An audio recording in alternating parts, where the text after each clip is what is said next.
मेरे आज का व्याख्यान का विषय जनसंख्या वृद्धि आर्थिक विकास के मार्ग में बाधक है।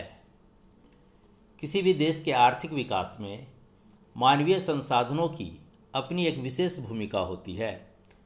इतिहास इस तथ्य का साक्षी है कि भिन्न भिन्न युगों में उभरने वाली विश्व की सभ्यताओं के निर्माण और उसके पतन के लिए मानव समुदाय ही उत्तरदायी रहे हैं। इसीलिए विध्वंस और नवनिर्माण को मानव जाति की कलाकृतियों का दो रूप बताया गया है। यह सत्य है कि किसी देश का आर्थिक विकास काफ़ी हद तक उस देश में उपलब्ध प्राकृतिक संसाधनों और पूंजी की मात्रा पर निर्भर करती है, किंतु यह भी उतना ही सत्य है कि मानव संसाधन ही वह घटक है जो इन भौतिक साधनों को दिशा एवं गति प्रदान करती है। नए नए आविष्कार, उद्योगों की स्थापना, फैक्ट्रियों का निर्माण, पर्वतों को काटना और मार्ग बनाना, नदियों पर बांध का निर्माण, पृथ्वी एवं समुद्र के गर्भ में छिपे खनिज संपदाओं की खोज करना इत्यादि, ये सभी मानवीय प्रयासों एवं संकल्प शक्ति का ही परिणाम है। प्राकृतिक संसाधनों का व्यापक स्तर पर विदोहन कर ही आर्थिक विकास को प्राप्त किया जा सकता है, लेकिन विदोहन का कार्य मानव के द्वारा किया जाता है। अतएव स्पष्ट है कि आर्थिक विकास में मानवीय साधन की भूमिका काफ़ी महत्वपूर्ण होती है। इसमें कोई अतिशयोक्ति नहीं है कि जनसंख्या आर्थिक विकास का एक प्रभावी घटक है, किंतु कुछ स्थितियों में जनसंख्या आर्थिक विकास की प्रमुख बाधा भी बन जाती है।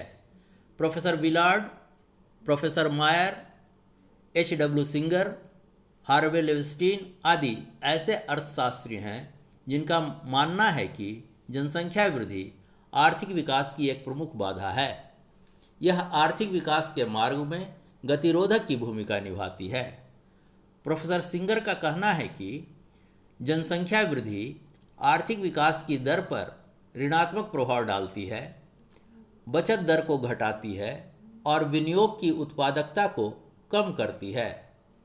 प्रोफेसर मायर ने भी कहा है कि कम विकसित देशों में तीव्र जनसंख्या वृद्धि पूंजी का विस्तार करने वाले निवेशों और नव प्रवर्तनों को प्रोत्साहित नहीं करती है, पूंजी संचय की दर को कम करती है, निसारक उद्योगों में लागतों को बढ़ाती है, अर्ध बेरोजगारी के आकार में वृद्धि करती है और काफ़ी हद तक पूंजी को शिशुओं के भरण पोषण की ओर ले जाती है, जो उत्पादक आयु तक पहुंचने से पहले ही मर जाते हैं।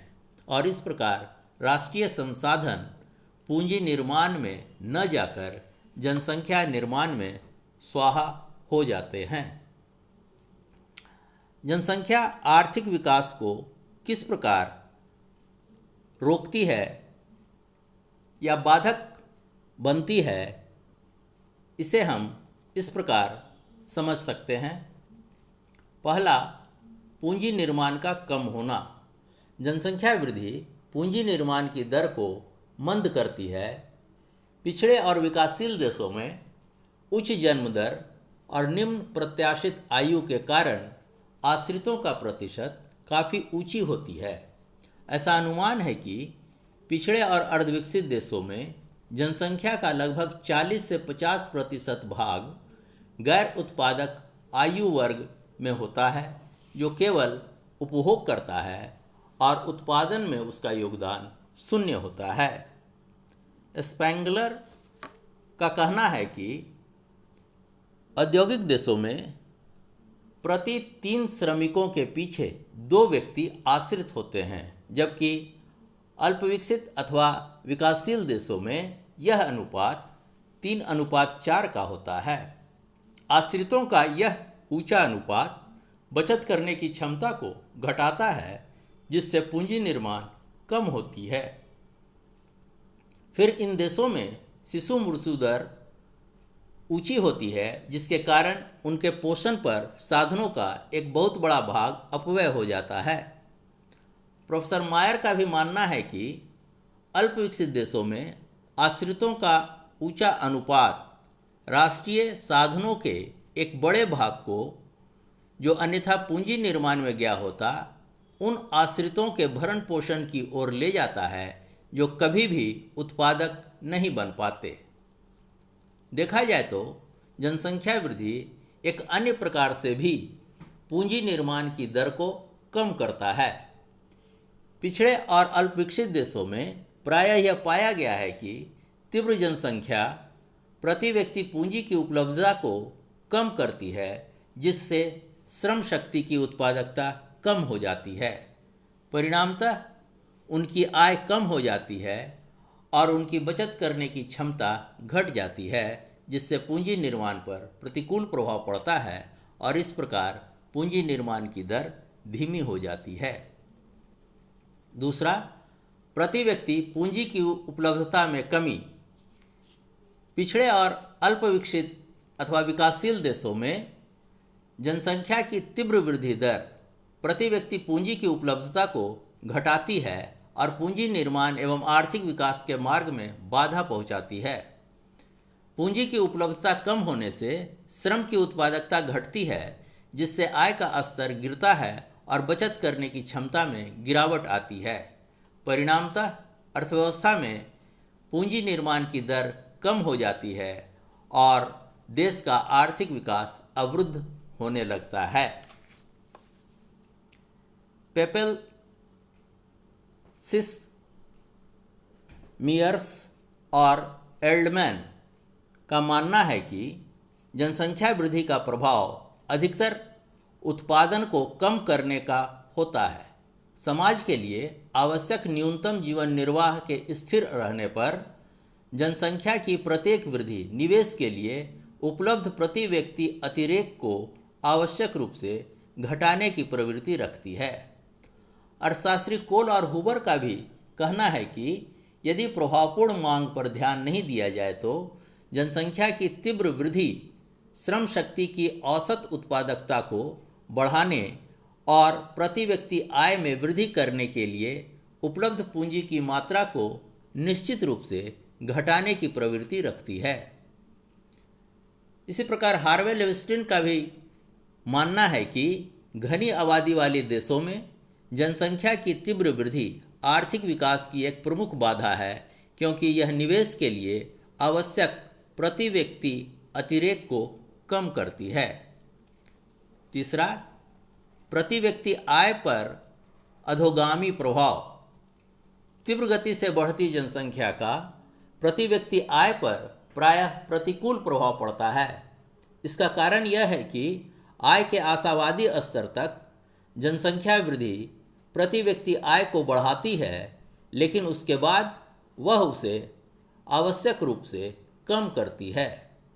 आय के आशावादी स्तर से अभिप्राय आय को अधिकतम करने वाले स्तर से है।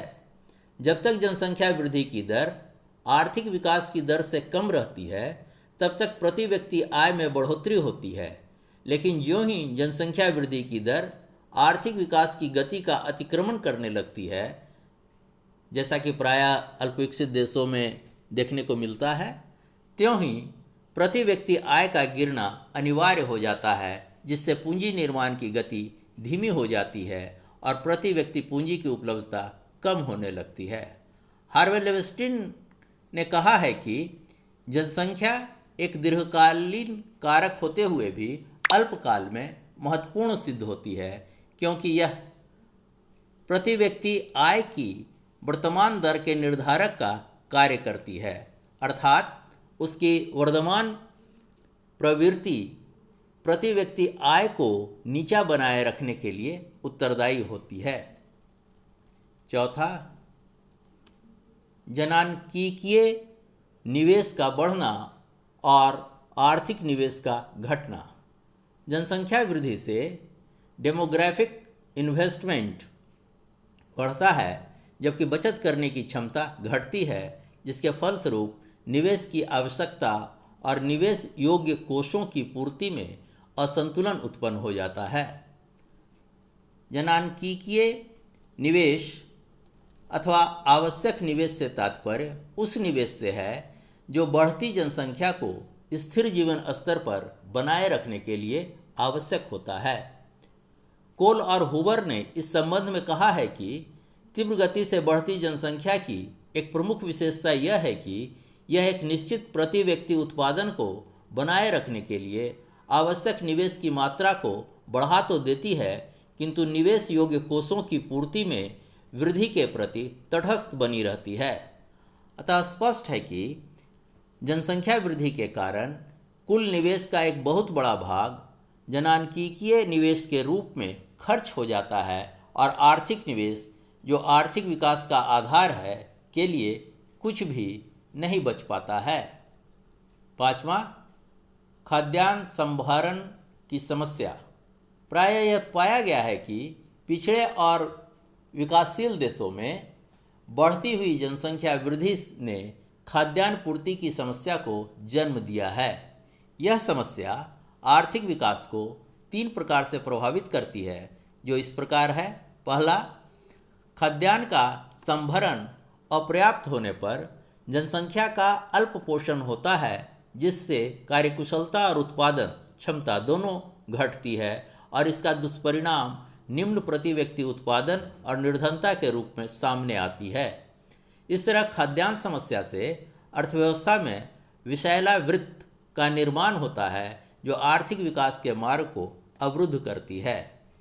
दूसरा, खाद्यान्नों के कमी के कारण विकासशील देशों में अथवा अल्प विकसित देशों में खाद्यान्न पदार्थ का विदेशों से बड़े पैमाने पर आयात करना पड़ता है, जो देश के भुगतान संतुलन पर अत्यधिक दबाव डालता है और विदेशी विनिमय संकट को और भी अधिक बढ़ा देता है या उसे जटिल बना देता है।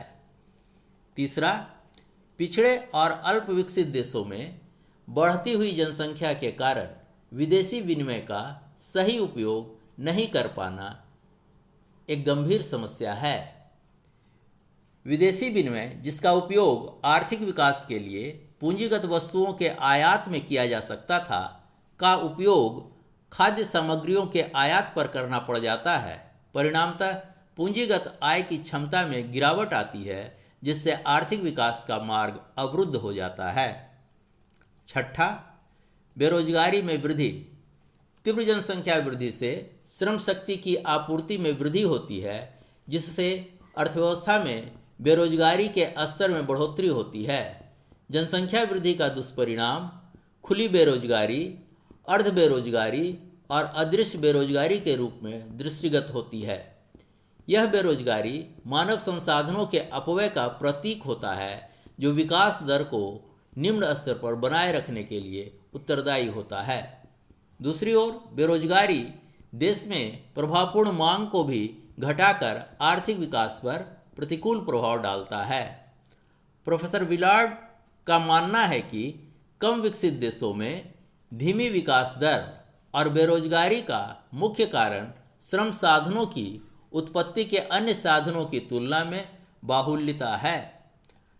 डॉक्टर डी ब्राइट सिंह का भी कहना है कि अधिकांश अल्प विकसित देशों की जनांकीय समस्या केवल भूमि और पूंजीगत साधनों की तुलना में जनसंख्या की अधिकता ही नहीं है, बल्कि उससे भी महत्वपूर्ण व्यापक रूप से बढ़ती हुई बेरोजगारी की समस्या है।